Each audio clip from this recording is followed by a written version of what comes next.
I wanted you to talk a little bit about the relationship between addiction and this process we call the voices within. Okay.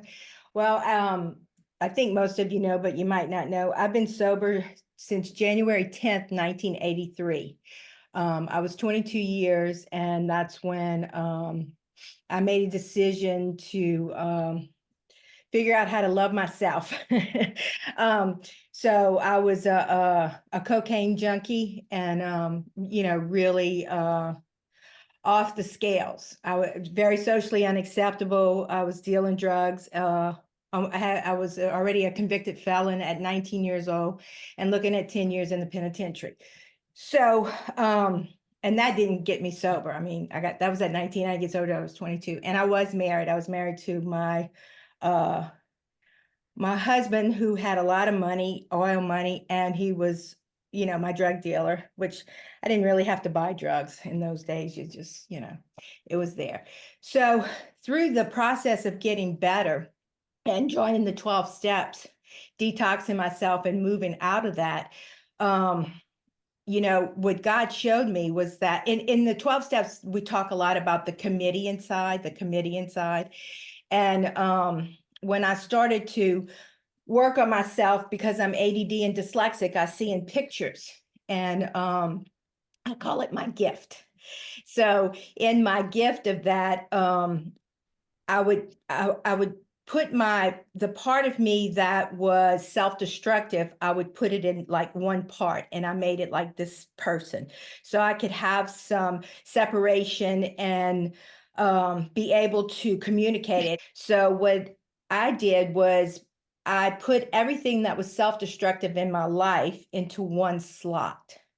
And the major one was addiction, was being a drug addict and an alcoholic. And one of the things that I specialized in for a long time, I was a board certified substance abuse counselor for a long, long time, was people would switch addictions.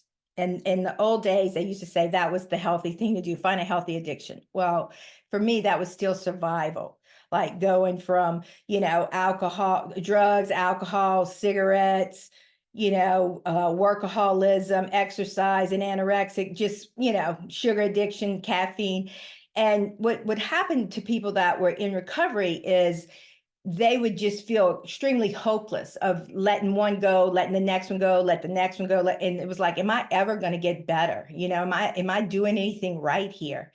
And by putting it into one slot, anything that is self-destructive, starting with, addictions and anything else that is self-destructive, when it goes into one slot, it's a lot easier to manage internally and externally. So if I had, like my protector, I call her CM, control monster, because she's really controlling to me.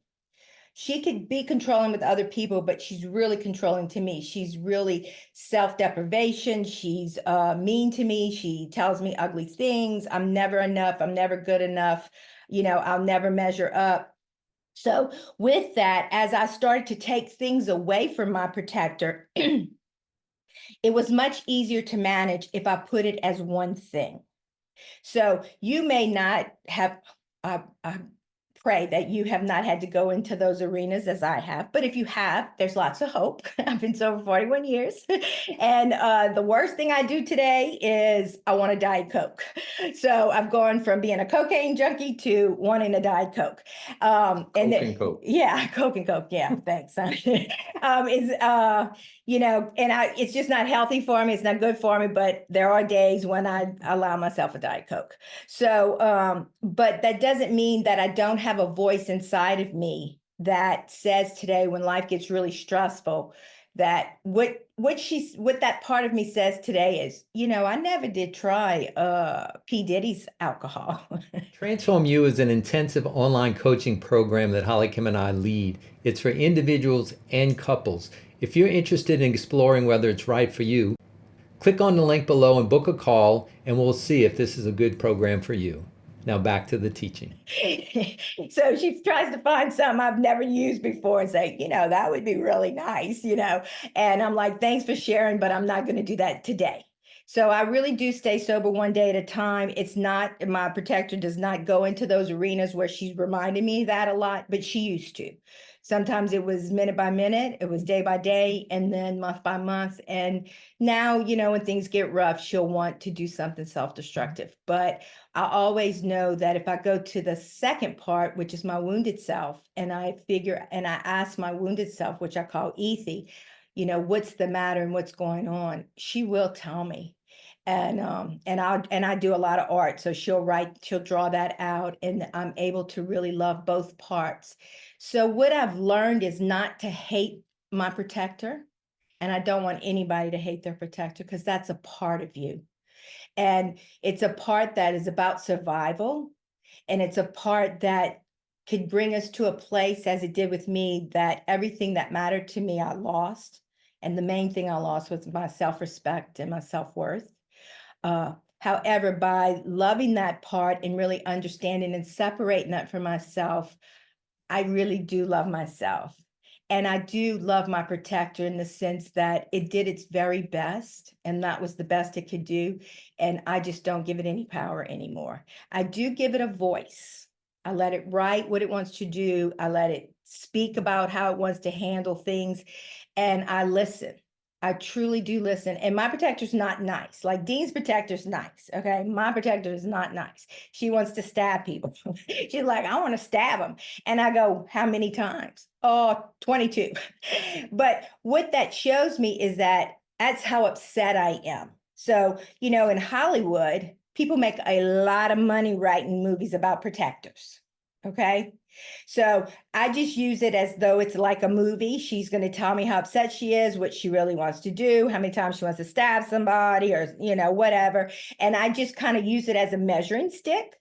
And then I go to my wounded child, and I ask, what's the matter? And what does this remind her of? And then she shares with me, and it's going to be 22 deep of pain.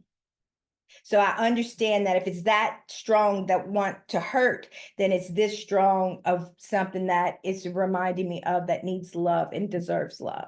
So, Hey, yeah. thank you for watching this teaching from Transform You. I hope it's been beneficial for you. If you're interested in our program, Transform You, our online intensive coaching program, click on the link below, book a call with us, and we can see if this is the right program for you. Also, if you want more information about HollyKem and I and the program in general, click on this video now, and it'll give you an in-depth understanding of HollyKem and I and our program. God bless.